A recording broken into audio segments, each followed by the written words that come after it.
किसान साथियों राम राम। आशा और उम्मीद करता हूं कि आप सब ठीक ठाक होंगे। साथियों, बहुत से किसानों के फ़ोन भी आ रहे हैं, कुछ किसानों के मेरे पास व्हाट्सएप मैसेज भी आए हैं कि ताऊजी गेहूं और चना के अंदर आगे क्या रहने वाला है। साथियों, जो अनुमान बाजार के निकल के आ रहे हैं, जो बाजार के जानकार बता रहे हैं, रावराल किसानों से जो बात हो रही है, उसी के हिसाब से अनुमानित तौर के ऊपर जो आपको बात बताई जा रही है, वो बातें लगभग सटीक निकलती जा रही हैं। और आज मैं आपको गेहूं और चना के बारे में जो रिपोर्ट देने जा रहा हूं, वो रिपोर्ट भी मुझे लगता है कि 101% करेक्ट बैठेगी।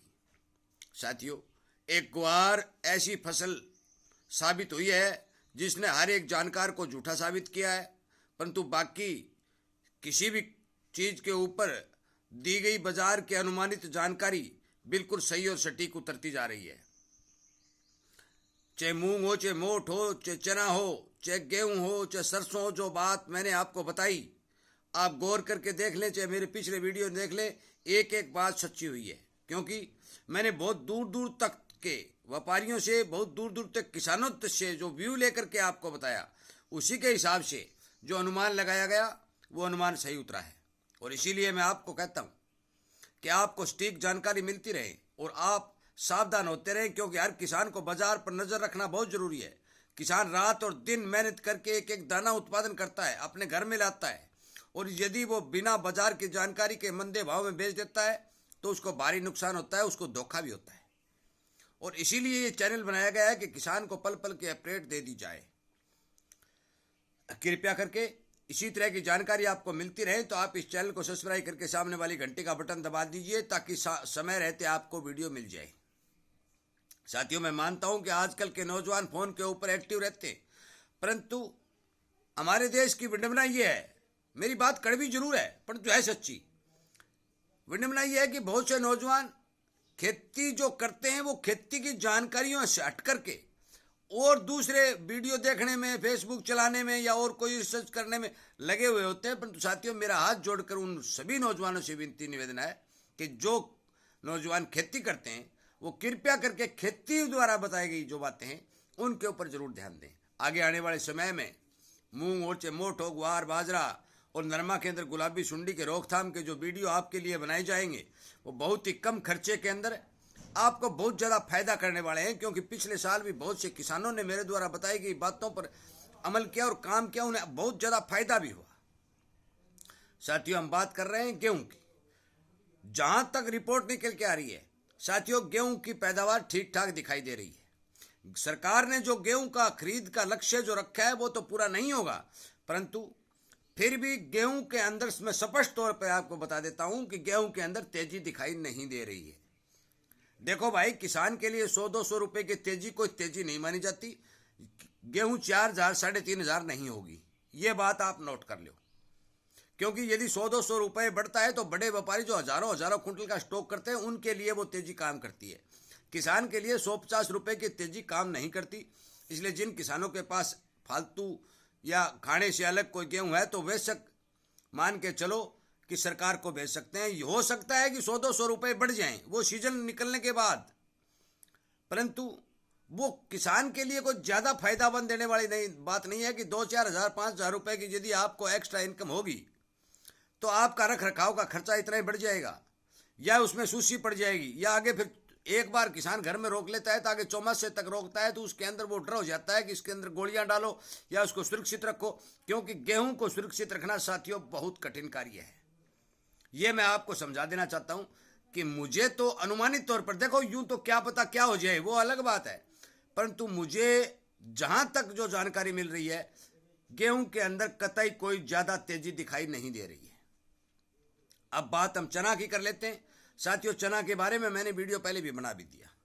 चना का उत्पादन लगभग 80 लाख टन के लगभग उत्पादन होगा ही होगा। उतारा कम निकला है, बहुत जगह साट भी मारी है, नुकसान भी हुआ है, सब काम हुए।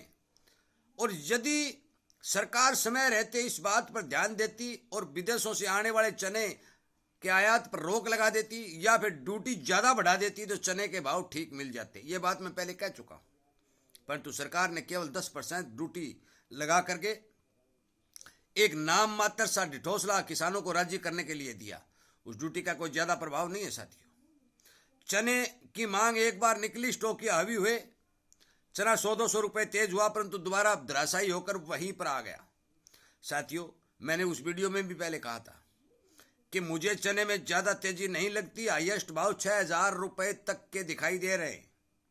इससे ऊपर चना जाने की संभावना बहुत कम बनी हुई है।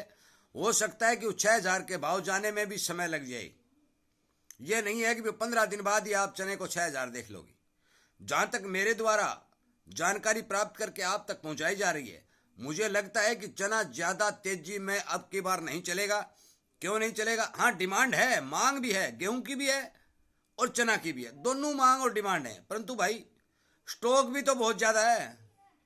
अब इसका क्या करें कि सरकार बाहर से मंगा करके देश के अंदर ढेर मार देती है, गोदाम भर देती है, तो फिर वो डिमांड के आगे, उसके आगे बोनी पड़ जाती है।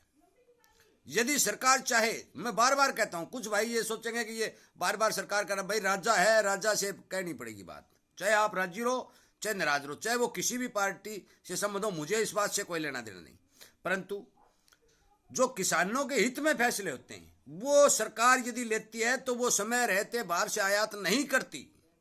मैंने कल भी वीडियो एक बनाया था, यदि सरकार चाहेगी तो लहसुन और कपास के अच्छे दाम किसान को मिल सकते हैं। ये काम सरकार का है। ये एक्सपोर्ट करना, मंगवाना, आयात और निर्यात, इस पर कितनी ड्यूटी लगानी है, कितनी नहीं लगानी है, ये सब सरकारी अधिकारी करते हैं। साथियों, यदि चने के ऊपर 40% ड्यूटी लगती तो आज चना 6,500 और 7,000 बिकता, आयात कम आता। मांग बनी हुई है, जिसके कारण पीली मटर भी मंगवाकर बंदरगाहों के ऊपर जहाज भर भर के खड़े कर दिए। साथियों, इसीलिए मैं कहता हूं कि मेरे वीडियो को उन अधिकारियों तक पहुंचाने की कृपया करें और उन अधिकारियों से हाथ जोड़कर यह प्रार्थना करें कि भाई, इस भारतीय किसान को, बेचारा एक छोटा किसान है, क्योंकि और देशों की तो अलग बात है, भारत के किसान के हिस्से में प्रति एकड़ यदि इसका अनुपात किया जाए तो 4 एकड़ जमीन आती है। इस बेचारे छोटे किसान को क्यों मारने पर तुले हुए हो? विदेशों से माल मंगवा कर आप महंगाई रोकने की कोशिश करते हो, परंतु महंगाई रुकती नहीं, महंगाई बढ़ती चली जा रही है। कंपनी, बड़ी बड़ी कंपनियों के सरमाएदार फायदा उठाते जा रहे हैं। साथियों, विडंबना इस देश की यही है कि समय रहते फैसले नहीं किए जाते, जिसके कारण किसान को भारी नुकसान होता है। मैं आपको बता दूं कि मुझे तो भाई चने के अंदर ज्यादा तेजी नहीं दिखाई दे रही है। चने के निर्यात की बात तो खत्म हो चुकी है। क्यों हो चुकी है? कि ये तो आयात कर रहे हैं, जो निर्यात होने की तो संभावना ही नहीं है। अभी तक मई तक तो चलता रहेगा। अब कितना चना भारत में आएगा इस बात का कोई पता नहीं चलता कि मई तक कितने जहाज आकर उतर जाएंगे। अब की बार गेहूं के निर्यात के ऊपर भी संशय बना हुआ है, क्योंकि गेहूं के निर्यात के मौके पर कोई डिमांड निकल के नहीं आ रही है। पिछले साल के स्टॉक घटने, सरकारी स्टॉक के घटने के कारण सरकार इसके निर्यात की ओर बिल्कुल ध्यान नहीं दे रही है। यदि सरकार निर्यात करती है तो 100-200 रुपए की तेजी बन सकती है, अन्यथा सरकारी सिस्टम के चलते ये एमएसपी से नीचे ही रहेगी। सरकारें बोनस दे रही हैं, वो अलग बात है। साथियों, मेरे इस वीडियो को ज्यादा से ज्यादा किसानों तक शेयर करें। मैं जो बातें किसानों के हित के लिए जो बता रहा हूं, ये अनुमानित तौर पर बता रहा हूं। कोई किसान कहेगा आपने कहा था, भाई कहा तो था, कोई किसी का भगवान नहीं होता। जो मेरे पास रिपोर्ट आती है वही मैं बताता हूं। यदि मैं भगवान हूं तो मैं किसानों की बल्ले बल्ले कर दूं, परंतु जो बाजार के जानकार बता रहे हैं, जो ओवरऑल किसानों से बात हो रही है, उत्पादन ठीक निकल रहा है। चने का उत्पादन जो सरकार ने 120 लाख टन बनाया था, वो उत्पादन तो नहीं निकला, परंतु 80-85 लाख टन की पैदावार चने की भारत के अंदर होगी। यह सिनेरियो साफ हो चुका है। गेहूं का उत्पादन अच्छा निकला है। जो ही गेहूं का उत्पादन निकलेगा, आंकड़े आएंगे, मैं आपको जरूर वीडियो के माध्यम से बताऊंगा। साथियों, वीडियो सुनने के लिए, लाइक और शेयर करने के लिए, किसान हित में काम करने के लिए मैं धन्यवाद करते हुए आप सभी से ये उम्मीद करूंगा कि आप अपनी आवाज को बुलंद करने के लिए संगठन को बढ़ाएं। ताकत, संगठन की ताकत सबसे बड़ी ताकत होती है। हमारी आवाज यदि सरकारी नुमाइंदों तक जाएगी तो उसमें कोई सुनाई होगी। साथियों, मैंने नकली बीज और खाद के ऊपर काफी वीडियो बनाए थे और हरियाणा सरकार ने, हो सकता है आपकी खुद की मर्जी से बना दिया हो।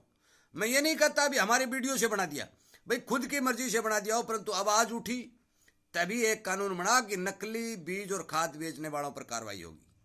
साथियों, इसी तरह यदि आवाज उठाएंगे तो समय रहते निर्यात और आयात के फैसले सरकार यदि ले लेती है तो किसानों को फायदा होने की संभावना बनती है। कृपया करके मेरी बात पर ध्यान दें। ज़्यादा से ज़्यादा शेयर करने की जो मैं बात आपको कह रहा हूँ, किसान हित में जो आप काम कर ही रहे हैं, इसके लिए धन्यवाद करते हुए इस वीडियो को विराम देता हूँ और उम्मीद करता हूँ कि ज़रूर आप किसानी चैनल का समर्थन करेंगे। जय हिंद।